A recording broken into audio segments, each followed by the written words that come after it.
Um quarto da riqueza produzida em Portugal não pagou qualquer imposto.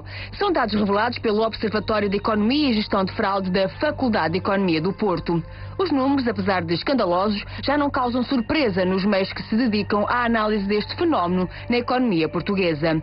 É a chamada economia paralela, que num só ano ascendeu a mais de metade do empréstimo pedido à Troika para salvar o país da bancarrota.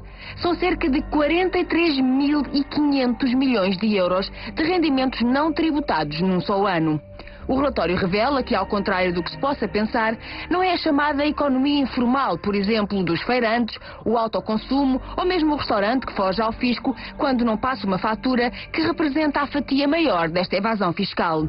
É uma outra componente da economia paralela, menos conhecida e pouco falada, a designada economia oculta, resultante de processos de corrupção, de muitos negócios ruinosos para o Estado e da faturação falsa com a utilização de empresas fantasma que arrecada a maior parte dos rendimentos não declarados. Depois, estas fortunas resultantes destes negócios ilícitos são transferidas para contas offshore em paraísos fiscais e ou regressam a Portugal livre de impostos através de complexas operações de branqueamento de capitais. A verdade é que, como já é habitual noutras situações, ao mexilhão cabe a parcela menor neste negócio de muitos milhões que beneficia os mesmos de sempre. A economia paralela representa cerca de 25% da riqueza produzida em Portugal, muito acima da média registada deste fenómeno nos países da OCDE, que é de 16%. Só para dar uma ideia dos reflexos criminosos que esta situação tem na economia portuguesa, o mesmo relatório conclui que, caso estes rendimentos ocultos pagassem impostos, o problema do déficit desaparecia. Bastava que a percentagem da economia paralela fosse semelhante aos países da OCDE para que Portugal tivesse, à partida, um déficit de apenas 3,9%. E se assim é, se a situação é conhecida há vários anos e os valores desta economia paralela têm vindo a aumentar de ano para ano, é razão para perguntar: por que pedir tantos sacrifícios aos cidadãos ao invés de se começar um combate eficaz a esta situação que pode por si só resolver o problema do déficit das contas públicas? Será que não existe legislação e meios suficientes para este combate? Se não existe, por que é que não se cria esta legislação e se alocam esses meios? Ou teremos que concluir que, pura e simplesmente, há falta de vontade política e interesses ocultos para que tudo continue na mesma? Qual das respostas é que escolhe? É isto. É exatamente isto que está aqui a ser dito. Não há vontade política. Há é folclore, há é palhaçadas políticas para fazer crer que se quer combater este fenómeno. Não há, porque, olha, os políticos são empregados muitas vezes antes, depois de deixarem a política, e às vezes até durante a política são empregados das pessoas, das empresas que beneficiam disso. Você vai ver a quantidade de dirigentes políticos nacionais, incluindo membros do governo, ou se quiser, sobretudo membros do governo, para já não irmos ao Parlamento, mas membros do governo que trabalhavam para essas empresas, e depois de sair do governo, voltaram para essas empresas. Vamos dizer sempre que eles têm lugar certo quando saem do governo, não é? Mesmo que nunca tenham tido experiência nenhuma de gestão, de administração de empresas. Mas depois de terminarem as funções do governo, vão para administrador dessas empresas com as quais negociaram em nome do Estado vultuosos interesses públicos. Na área das obras públicas, na área da economia, e isto não escandaliza ninguém. Isto deveria originar um inquérito parlamentar. Se tivéssemos um parlamento a sério, mas não temos. Temos um parlamento infiltrado por pessoas ao serviço desses jogos, desses interesses ocultos.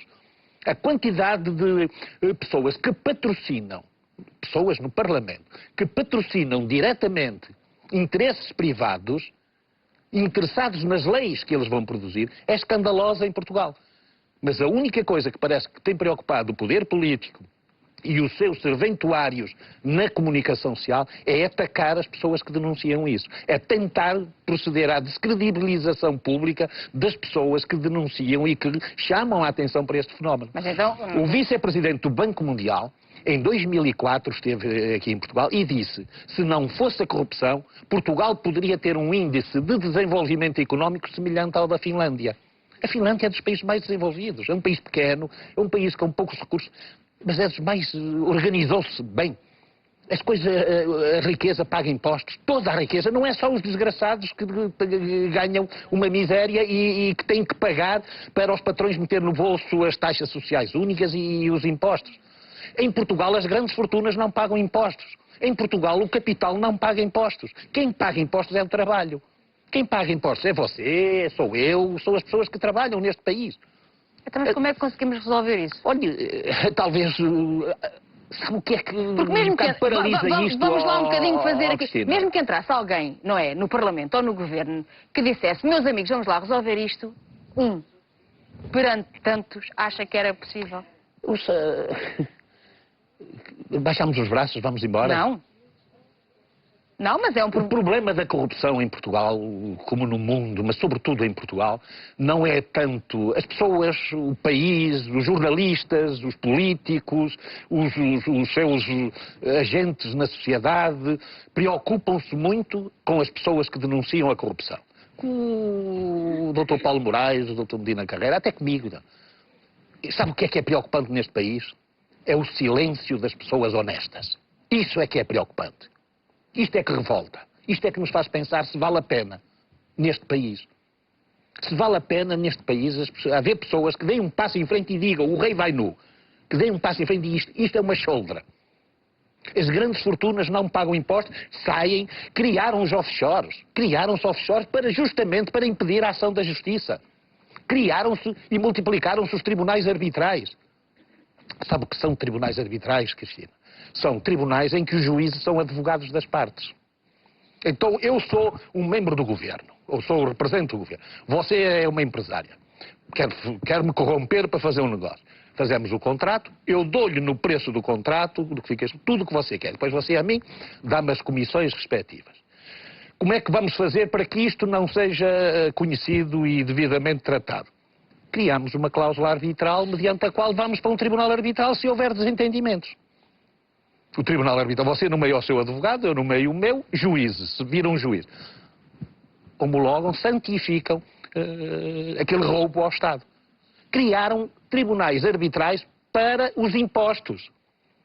Não é para os impostos que eu pago, porque com os impostos, o fisco pode-me levar o que quiser, porque eu não tenho dinheiro para constituir o tribunal arbitral para pagar um ato. É para os grandes contribuintes, para quem deve milhões ao fisco. Vão discutir no tribunal arbitral. Deves 1000, pagas 200 ou 300 e os outros 700 ou 800 é para dividir por nós todos. Todos ganhamos. É assim.